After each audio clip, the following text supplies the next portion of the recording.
Hello friends, welcome to PS commerce classes. मैं हूं Priyanka. Friends, हम इस वीडियो में आरटीआई एक्ट 2005 के बारे में पढ़ने वाले हैं। ये हमारा वीडियो का सेकंड पार्ट है। पहले भी हम इस पर एक पार्ट कर चुके हैं जिस पे मैंने आरटीआई आपको शुरू से करवाया है। आरटीआई एक्ट कि आरटीआई एक्ट है क्या, इसका फॉर्मेट क्या है, ऑब्जेक्टिव क्या है, इसके एप्लीकेशन कैसे भेजते हैं, इसमें फ़ीस क्या है, मैनर क्या है, सब चीज़ें जो इम्पोर्टेंट है, बहुत इम्पोर्टेंट सेक्शंस हैं इसके, उनमें क्या क्या है वो सब मैंने आपको डिटेल में फर्स्ट पार्ट में बताया है। तो अगर आपने वो वीडियो नहीं देखी है तो पहले वो देखिए, उसका लिंक आपको इसी वीडियो के डिस्क्रिप्शन बॉक्स में मिल जाएगा। अगर आप पहले फर्स्ट पार्ट देखेंगे फिर ये देखेंगे तो ये वीडियो भी आपको अच्छे से समझ में आ जाएगी। जो भी बाकी टॉपिक्स बचे हैं आरटीआई एक्ट के, जैसे प्रोविजंस हैं इम्पोर्टेंट उन प्रोविजंस में क्या क्या चीज़ें दे रखी हैं, वो सभी और भी टॉपिक्स बचे हैं वो सभी मैं आपको इस वीडियो में करवाऊंगी। तो अभी तक आप लोगों ने चैनल सब्सक्राइब नहीं किया है तो चैनल सब्सक्राइब कर लीजिए। साथ ही एक बेल आइकन बना होगा उसे भी प्रेस कर दीजिए ताकि मेरी वीडियोस की नोटिफिकेशन आप लोगों को मिलती रहे। स्टार्ट करते हैं हम वीडियो को। सबसे पहले देखिए, राइट टू इंफॉर्मेशन यानी कि आरटीआई में कौन कौन से राइट्स इंक्लूड हैं। बहुत इंपॉर्टेंट चीज़ है, इस पर क्वेश्चन भी बन के आ सकता है कि आरटीआई में कौन कौन से राइट इंक्लूड हैं। तो इसमें सबसे पहले कौन सा आता है, इंस्पेक्ट वर्क्स। जो भी पब्लिक ऑफिसर्स हैं उनके काम को इंस्पेक्ट कर सकते हैं, उनके वर्क को देख सकते हैं। जो पब्लिक है वो उनके वर्क को देख सकती है। और क्या क्या चीज़ें देख सकती है, डॉक्यूमेंट्स। ठीक है, पब्लिक अथॉरिटी जो है वो कौन कौन से डॉक्यूमेंट्स मेंटेन करती है उन सबको चेक कर सकती है पब्लिक। और फिर रिकॉर्ड्स, जो भी रिकॉर्ड्स मेंटेन कर रखे हैं किसी भी पब्लिक अथॉरिटी ने, वो सभी रिकॉर्ड्स भी देखे जा सकते हैं हमारे द्वारा। टेक नोट्स, नोट्स ले सकते हैं। एक्सट्रैक्ट्स और सर्टिफाइड कॉपीज़, कोई भी सर्टिफाइड कॉपीज़ हैं वो ले सकते हैं या फिर उनकी फ़ोटोकॉपी ले सकते हैं। डॉक्यूमेंट और रिकॉर्ड, किसी भी कोई भी ऐसा डॉक्यूमेंट है, रिकॉर्ड है, उसकी फ़ोटोकॉपी भी हम ले सकते हैं। Take certified sample of material, कुछ भी सैंपल लेना है वो हम ले सकते हैं। तो ये सभी चीज़ें जो हैं वो इंक्लूड होती है राइट में, कि हम काम को देख सकते हैं, कोई भी डॉक्यूमेंट देख सकते हैं, रिकॉर्ड्स देख सकते हैं, उनकी फ़ोटोकॉपी ले सकते हैं, सैंपल वगैरह ये सभी चीज़ें ले सकते हैं। Obtain information in form of print outs, किस फॉर्म में ले सकते हैं हम, प्रिंट आउट ले सकते हैं। डिस्केटे, फ्लॉपी, टेप्स, वीडियो कैसेट्स और in any other electronic mode और थ्रू प्रिंट आउट, यानी कि हम प्रिंट आउट के फॉर्म में ले सकते हैं और किसी भी इलेक्ट्रॉनिक मोड में ले सकते हैं। डिस्क में ले लिया, फ्लॉपी में ले लिया, जैसे पेन ड्राइव में ले लिया आजकल क्या, ठीक है, वीडियो कैसेट ले ली, इस तरह से किसी भी तरीके से हम वो सभी डॉक्यूमेंट्स, सभी रिकॉर्ड्स ले सकते हैं। फिर है इंफॉर्मेशन। इंफॉर्मेशन का मतलब क्या है, information means any material in any form, कुछ भी हमें उपलब्ध है डाटा किसी भी फॉर्म में, including records, documents, memos, emails, opinions, advice. कुछ भी रिकॉर्ड्स अवेलेबल हैं, डॉक्यूमेंट है, ईमेल है, ओपिनियन है, ये सभी चीज़ें, ये सभी इंफॉर्मेशन के अंदर आ जाती हैं। Press release, curricular order, log books, contracts, reports, paper, sample, models, data material held in any electronic form, किसी भी इलेक्ट्रॉनिक फॉर्म में है। और information relating to any private body which can be assessed by a public authority under any other law for the time being in force, यानी कि कोई भी ऐसी प्राइवेट बॉडी है जो कि पब्लिक अथॉरिटी असेस कर रही है जिसको, उसके भी कोई भी sample, model, paper, public release है, वो सभी चीज़ें, कुछ भी सभी चीज़ें, ये सभी इंफॉर्मेशन के अंदर आ जाती हैं और ये सभी इंफॉर्मेशन हम ले सकते हैं। ठीक है, यानी ये सभी चीज़ें हम देख सकते हैं। तो ये था राइट टू इन्फॉर्मेशन में जो राइट हमारे पास अवेलेबल है इंफॉर्मेशन लेने के, उन सभी चीज़ों के अंदर डिटेल में बता रखे कि क्या क्या चीज़ें इंक्लूड हैं। फिर रिकॉर्ड्स, आगे एक वर्ड आता है रिकॉर्ड। अभी हमने पढ़ा ऊपर कि डॉक्यूमेंट देख सकते हैं, रिकॉर्ड देख सकते हैं, तो रिकॉर्ड में क्या क्या चीज़ें इंक्लूड हैं। Record includes any document, manuscript and file. Record का मतलब कुछ भी डॉक्यूमेंट है, कोई भी स्क्रिप्ट है, फाइल है, वो सभी रिकॉर्ड में आ जाएंगे। Any microfilm, microfiche and facsimile copy of a document, किसी भी डॉक्यूमेंट की कॉपी है, कोई माइक्रोफिल्म है, ये सभी चीज़ें भी रिकॉर्ड में आएंगी। एनी रिप्रोडक्शन ऑफ इमेज और इमेजेस एम्बॉडिड इन सच माइक्रोफिल्म, कोई भी रिप्रोडक्शन है इमेज की या फिर इमेज एम्बॉडिड है वो भी इसके अंदर आ जाएंगी। Any other material produced by computer और एनी अदर डिवाइस, कोई भी कंप्यूटर जनरेटेड मटेरियल है या किसी ऐसे डिवाइस से बनाया गया, सपोज मोबाइल से बनाया गया है या किसी और चीज़ से बनाया गया, वो सभी भी रिकॉर्ड के अंदर आएंगे। ठीक है, तो रिकॉर्ड में ये सभी चीज़ें इंक्लूड होंगी, यानी कि ये सभी चीज़ें हम देख सकते हैं। तो ये तो था रिकॉर्ड में क्या आ जाता है, क्या क्या हम इंफॉर्मेशन देख सकते हैं, और उसको डिटेल में बता रखा था कि इंफॉर्मेशन में क्या क्या चीज़ें इंक्लूड होंगी। आगे आती है हमारे पास पेनल्टीज़। पेनल्टीज किस पर है ये, कि कोई भी ऑफिसर है, पब्लिक ऑफिसर, जिससे हम इंफॉर्मेशन मांग रहे हैं और वो हमें इंफॉर्मेशन टाइम पर प्रोवाइड नहीं कर रहा है, तो टाइम पर इंफॉर्मेशन नहीं देगा तो उसे ऑफिसर पर पेनल्टी लगेगी। तो ऑफिसर की पेनल्टी यहाँ पर बताई गई है। If the concerned officer does not provide information in time, अगर ऑफिसर है जो, जैसे हम पीआईओ से इंफॉर्मेशन ले रहे हैं सपोज, तो पिछली वीडियो में हमने पढ़ा था कि पहले हम पीआईओ के पास अपील करते हैं, फिर वो हमें इंफॉर्मेशन नहीं देता या सेटिस्फाइड इंफॉर्मेशन नहीं देता, तो हम आगे फिर उससे हायर अथॉरिटी पे अपील करते हैं और वहाँ पर पेनल्टी भी होती है। ठीक है, ये सब हमने पिछली वीडियो में डिस्कस किया था। तो यहाँ पर देखते हैं कि अगर कंसर्न्ड ऑफिसर है वो इंफॉर्मेशन नहीं देता तो कितनी पेनल्टी है उस पर। ए penalty of ₹250 per day of delay can be imposed by the information commissioner. हर जितने दिन वो डिले कर रहा है, यानी कि जो उसके लिए टाइम पीरियड है कि जब इंफॉर्मेशन मांगी उतने टाइम पीरियड में उसे इंफॉर्मेशन देनी होगी, या पिछली वीडियो में हमने डिस्कस किया था, वहाँ से आप देख सकते हैं। तो उस टाइम पीरियड से अगर डिले करता है तो हर दिन के हिसाब से उस पर पेनल्टी लगेगी। सपोज उसे 10 तारीख तक इंफॉर्मेशन देनी थी, आज हो गई 12 तारीख, ठीक है, तो उसने डिले किया 2 दिन का, तो 2 दिन की उस पर पेनल्टी लग जाएगी ₹250 पर डे के हिसाब से, यानी 250 इंटू 2 500। ठीक है, तो पर डे के हिसाब से उस पर जो है पेनल्टी लगेगी। और कौन लगाएगा ये, इंफॉर्मेशन कमिश्नर जो है ये पेनल्टी लगाएगा। In the information provides is false, अगर उसने गलत इंफॉर्मेशन दी है ऑफिसर ने, a penalty of a maximum of ₹25,000 can be imposed. अगर गलत इंफॉर्मेशन देता है तो भी उस पर पेनल्टी लगेगी, और कितनी लग सकती है, ज़्यादा से ज़्यादा 25,000 की पेनल्टी लग सकती है उस केस में। फिर है a penalty can also be imposed for providing incomplete और for rejecting your application for modified reasons. अगर इनकम्प्लीट इंफॉर्मेशन देता है या फिर हमारी जो इंफॉर्मेशन मांगने के लिए हम एप्लीकेशन दे रहे हैं उसे रिजेक्ट कर देता है, ज़्यादा कोई रीज़न नहीं है, फिर भी सॉलिड रीज़न ना होते हुए भी वो रिजेक्ट कर रहे हैं अगर एप्लीकेशन को, तो भी उस पर पेनल्टी लगेगी। और अगर इनकम्प्लीट इंफॉर्मेशन दे रहा है तो भी ऑफिसर पर पेनल्टी लगेगी। The fine is deducted from the officers personal salary, जो ये पेनल्टी है वो उस पब्लिक ऑफिसर की पर्सनल सैलरी में से कटेगी। ठीक है, नेक्स्ट आता है RTI as a landmark legislation focuses on 3 fundamental shifts। RTI जो मेनली फोकस करता है वो 3 फंडामेंटल शिफ्ट्स पर फोकस करता है। वो 3 कौन कौन से हैं? फर्स्ट है from a culture of secrecy to a culture of transparency.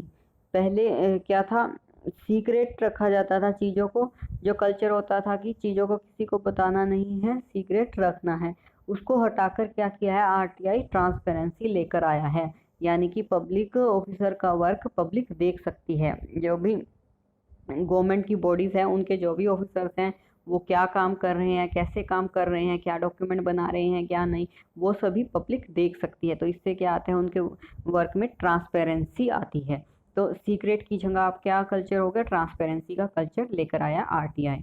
Second क्या है, from personalised despotism towards accountable government. पहले क्या था, पर्सनलिज्म होता था कि जो वहाँ पर काम कर रहे हैं ऑफिसर वही सारा काम देखते थे, उन्हीं तक रहता था। ठीक है। वो चाहे करे ना करे, कोई जवाबदेही नहीं थी उनकी, लेकिन अब ऐसा नहीं है। अब क्या है, अकाउंटेबल है वो अपने वर्क के लिए। ठीक है, लोग उनसे पूछेंगे, उनको जवाब देना पड़ेगा लोगों को कि क्या काम किया, कैसे काम किया। ठीक है, तो अकाउंटेबल गवर्नमेंट हुई है। थर्ड आता है from unilateral decision making towards participation in governance. पहले अपना जो है वो खुद ही डिसीजन ले लेते थे, कोई पार्टिसिपेट नहीं करता था गवर्नेंस में, लेकिन अब लोग पार्टिसिपेट कर सकते हैं, लोग पूछ सकते हैं क्या काम किया आपने, कैसे काम किया। ठीक है, तो यूनिलेटरल डिसीजन मेकिंग की बजाय क्या है, पार्टिसिपेशन हुआ है गवर्नेंस में। लोग अब पार्टिसिपेट कर रहे हैं गवर्नेंस में। ठीक है, तो ये जो है चेंज लेकर आया है आरटीआई की, पार्टिसिपेशन हो गया है गवर्नेंस में। तो ये तीन चीज़ें हुई हैं, ट्रांसपेरेंसी आई है, अकाउंटेबल गवर्नमेंट हुई है, और पार्टिसिपेशन है गवर्नेंस में। ये तीन जो है आरटीआई की वजह से चेंजेस हुए हैं, ये आरटीआई के लैंडमार्क हैं। देन नेक्स्ट आता है प्रोविजंस। आरटीआई एक्ट के जो प्रोविजंस है वो कौन कौन से हैं। फर्स्ट देखिए, every public authority has to provide to the citizen the right to information within a prescribed time limit.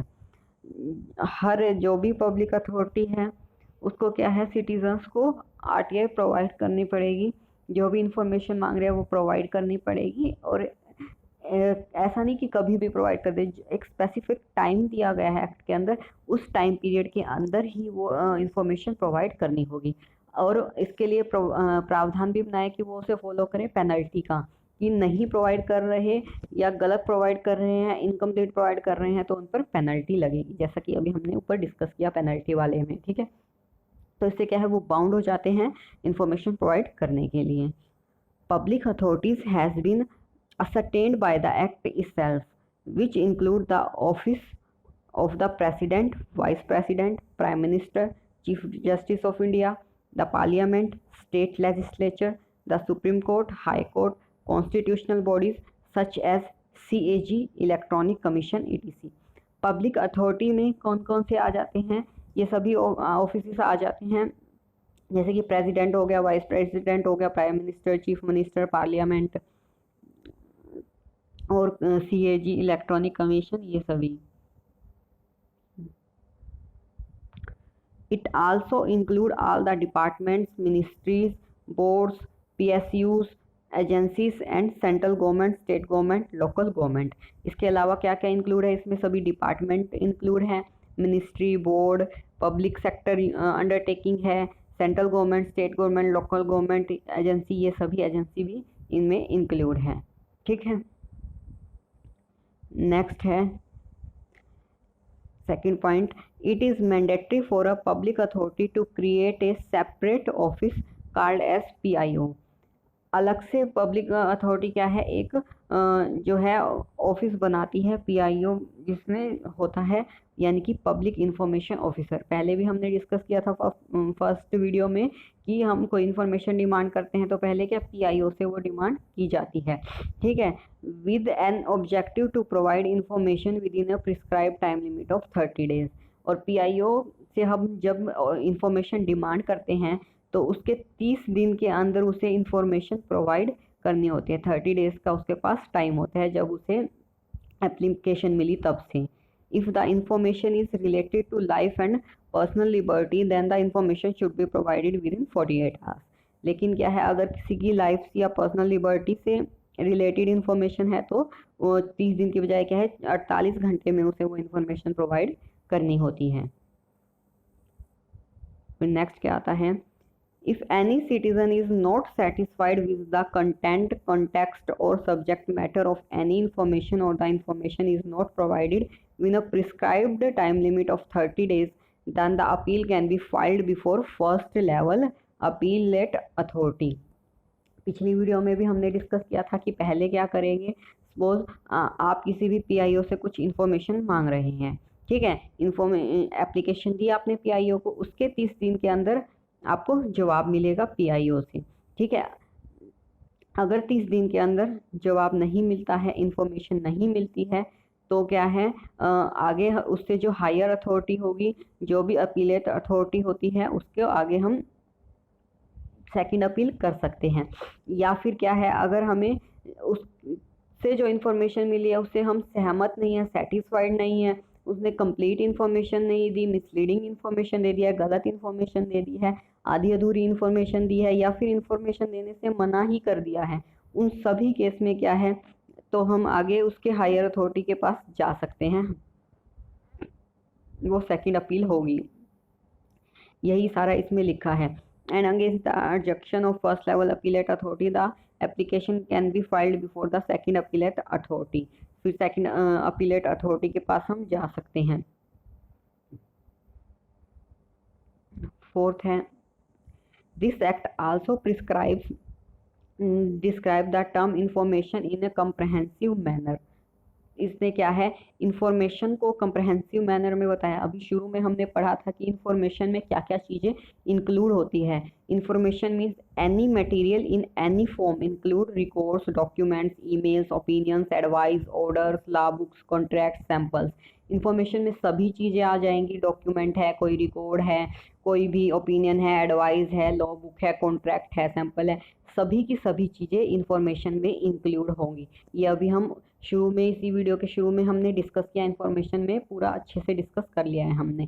तो यानी कि ये एक्ट जो है इंफॉर्मेशन को पूरा डिस्क्राइब करता है, क्या क्या चीज़ें उसमें आ जाती हैं। फिर नेक्स्ट पॉइंट है, RTI act also describe some expansion under which the public authorities have no obligation to give any official information to any citizen। RTI act ऐसा भी बताते हैं, सम एक्सेप्शंस, कुछ एक्सेप्शंस भी बताता है कि पब्लिक अथॉरिटी जो है इस केस में कोई सिटीज़न को कोई इससे रिलेटेड कोई इन्फॉर्मेशन नहीं देगी। कुछ आरटीआई एक्ट की एक्सेप्शंस भी है जो कि एक्ट में मेंशन की गई है कि इन चीज़ों से रिलेटेड इन्फॉर्मेशन जो है पब्लिक को नहीं दी जाएगी। और ये एक्सेप्शंस कौन कौन सी है? Information relating to integrity, security, sovereignty and strategic, economic and scientific interest if the state. कोई ऐसी इंफॉर्मेशन है जो कि इंटीग्रिटी, सिक्योरिटी से रिलेटेड है, जिससे कि भारत की अखंडता, प्रभुता और इसकी सिक्योरिटी को लेकर जिससे खतरा हो सकता है किसी भी स्टेट की, किसी भी इंडिया की स्टेट को लेकर या नेशन को लेकर कोई ऐसे सिक्योरिटी से रिलेटेड इशू है, उस केस में इंफॉर्मेशन नहीं प्रोवाइड की जाएगी। Information which has been expressly restricted by any court of law to be published। और किसी भी लॉ ने, कोर्ट ने मना कर रखा है कि इस इंफॉर्मेशन को पब्लिक नहीं करना है, वो इंफॉर्मेशन भी नहीं दी जाएगी। थर्ड है, if disclosure will cause a breach of privilege of parliament और स्टेट लेजिस्लेचर। और क्या है, जिसका डिस्क्लोजर कर, कोई ऐसी इंफॉर्मेशन है जिसका डिस्क्लोजर से क्या हो रहा है, पार्लियामेंट या स्टेट लेजिस्लेचर है उस वो ब्रीच हो रहा है उसका प्रिविलेज, तो वो इंफॉर्मेशन भी नहीं दी जाएगी। फिर आता है information including IPR and trade secrets. कोई भी इंटेलेक्चुअल प्रॉपर्टी राइट है या कोई ट्रेड सीक्रेट है, उससे रिलेटेड इंफॉर्मेशन भी नहीं दी जाएगी। नेक्स्ट है information received in confidence from any foreign government. कोई भी फॉरेन गवर्नमेंट से मिली हुई है जो कॉन्फिडेंशियल रखनी है, छुपा कर रखनी है, गोपनीय रखनी है, वो इंफॉर्मेशन नहीं दी जाएगी। Information the disclosure of which would endanger the life और physical safety of any person. कोई ऐसी इंफॉर्मेशन है जिससे किसी पर्सन की लाइफ को खतरा हो रहा है, उसको खतरा है, तो वो इंफॉर्मेशन नहीं दी जाएगी। Information related to the process of investigation and prosecutions. कोई भी इन्वेस्टिगेशन चल रही है, प्रोसिक्यूशन चल रहा है, तो उससे रिलेटेड इंफॉर्मेशन नहीं प्रोवाइड की जाएगी। Cabinet papers including records of deliberation of council of minister and other higher level officials. Cabinet paper हैं किसी भी मिनिस्टर की काउंसिल के या हाई लेवल ऑफिशियल है उनके, तो वो सभी भी नहीं दिए जाएंगे। Personal information disclosure of which has not been relationship with any public activity और इंटरेस्ट। कोई पर्सनल इंफॉर्मेशन है जिसका डिस्क्लोजर जो है पब्लिक इंटरेस्ट में नहीं है, तो वो भी इंफॉर्मेशन नहीं दी जाएगी। तो ये सभी इंफॉर्मेशन जो है एक्ट में लिखी गई है एक्सेप्शन में कि ये सभी चीज़ें प्रोवाइड पब्लिक को नहीं की जाएगी। ठीक है, तो ये भी जरूर याद रखनी है कौन कौन सी है। कोई ऐसी इंफॉर्मेशन जिससे क्या है इंटीग्रिटी, सोविजेनिटी, सिक्योरिटी या इकोनॉमिक साइंटिफिक इंटरेस्ट है किसी स्टेट का या नेशन का, वो सभी नहीं दी जाएगी। ठीक है, जिससे यानी कि भारत की अखंडता प्रभुता को खतरा हो रहा हो वो सभी चीज़ें नहीं पब्लिश की जाएगी, नहीं किसी को प्रोवाइड की जाएगी। और क्या है, इंफॉर्मेशन कोई ऐसी है जो कोर्ट ने मना कर रखी है, किसी लॉ ने मना कर रखी है, वो नहीं देनी। और पार्लियामेंट की प्रिविलेज को खतरा हो, स्टेट लेजिस्लेशन की प्रिविलेज को खतरा हो, वो नहीं प्रोवाइड की जाएगी। कोई आईपीआर या ट्रेड सीक्रेट है वो नहीं प्रोवाइड किए जाएंगे। कोई फॉरेन गवर्नमेंट की कॉन्फिडेंशियल चीज़ें हैं वो नहीं प्रोवाइड की जाएगी। कोई ऐसी इंफॉर्मेशन है जिससे किसी की जान को खतरा है, किसी को फिजिकली खतरा हो रहा है पर्सन को, वो नहीं प्रोवाइड की जाएगी। कोई इन्वेस्टिगेशन चल रही है किसी पर, कोई प्रोसिक्यूशन चल रहा है, उससे रिलेटेड प्रोवाइड नहीं की जाएगी इन्फॉर्मेशन। कोई कैबिनेट पेपर हैं वो नहीं प्रोवाइड किए जाएंगे। कोई की पर्सनल इन्फॉर्मेशन है वो नहीं प्रोवाइड की जाएगी। ठीक है, तो ये सभी चीज़ें एक्सेप्शन में आ जाती हैं। ये आरटीआई एक्ट नहीं कहता कि आप दो ना। ठीक है, तो अगर ये नहीं प्रोवाइड करेंगे, मना कर देंगे, तो उसके अकॉर्डिंग क्या है उनको पेनल्टी वगैरह नहीं होगी, क्योंकि ये एक्सेप्शन है। ये चीज़ें कॉन्फिडेंशियल रखने वाली हैं, ये नहीं प्रोवाइड कर सकते पब्लिक को, इसलिए ये एक्ट में पहले से ही मेंशन किया हुआ है। तो ये सभी चीज़ें आ जाती हैं प्रोविजंस में। देखिए हमने क्या क्या पढ़ा। सबसे पहले हमने इन्फॉर्मेशन में देखा क्या क्या चीज़ें इंक्लूड होती हैं, रिकॉर्ड में पूरा डिटेल में बता रखा है क्या क्या चीज़ें हैं। फिर पेनल्टी बता रखी है कि अगर कोई पब्लिक ऑफिसर इंफॉर्मेशन नहीं देता टाइम पीरियड के अंदर तो क्या पेनल्टी उस पर लगेगी, या फिर गलत इंफॉर्मेशन प्रोवाइड कर देता है तो क्या पेनल्टी लगेगी। फिर आरटीआई के लैंडमार्क है 3, ये मैंने आपको समझा दिए क्या क्या चीज़ें हैं। फिर हमने प्रोविजंस किए कौन कौन से हैं, कि पहले तो हमें आरटीआई क्या कहता है कि सिटीजन को टाइम पीरियड के अंदर इंफॉर्मेशन प्रोवाइड करनी है। फिर सेकंड क्या कहता है कि 30 डेज के अंदर उसके अलग से पीआईओ नियुक्त किया जाता है, जिससे हम एप्लीकेशन देकर इंफॉर्मेशन लेते हैं, और उसे 30 दिन के अंदर वो इंफॉर्मेशन देनी होती है। लेकिन क्या है, अगर लाइफ या पर्सनल लिबर्टी से रिलेटेड इंफॉर्मेशन है तो 48 आवर्स के अंदर देनी होती है। फिर नेक्स्ट प्रोविज़न क्या है थर्ड में, कि अगर वो टाइम पीरियड के अंदर इंफॉर्मेशन नहीं देता तो सिटीजन क्या है सेकंड अपील कर सकता है हाई अथॉरिटी को, जो कि सीआईसी या एसआईसी है। ठीक है, फिर नेक्स्ट प्रोविज़न क्या कहता है कि ये लॉ जो है, ये एक्ट जो है पूरा इंफॉर्मेशन को प्रिस्क्राइब करता है, क्या क्या चीज़ें इसमें आ जाती हैं। फिर नेक्स्ट पॉइंट क्या है, कुछ एक्सेप्शंस दी गई हैं आरटीआई एक्ट की कि इन केसेस में इंफॉर्मेशन जो है पब्लिक ऑफिसर प्रोवाइड नहीं करेगा सिटीजन्स को। वो एक्सेप्शंस हमें जरूर याद रखने हैं सभी पॉइंट्स। तो यही था इस वीडियो में। यहाँ पर आरटीआई एक्ट के टॉपिक्स भी कंप्लीट होते हैं। आई होप आपको समझ में आ गई होगी पूरी वीडियो। फिर भी कोई डाउट हो तो आप कमेंट के जरिए पूछ सकते हैं। वीडियो अच्छी लगी हो तो लाइक कीजिए, शेयर कीजिए। Thank you so much.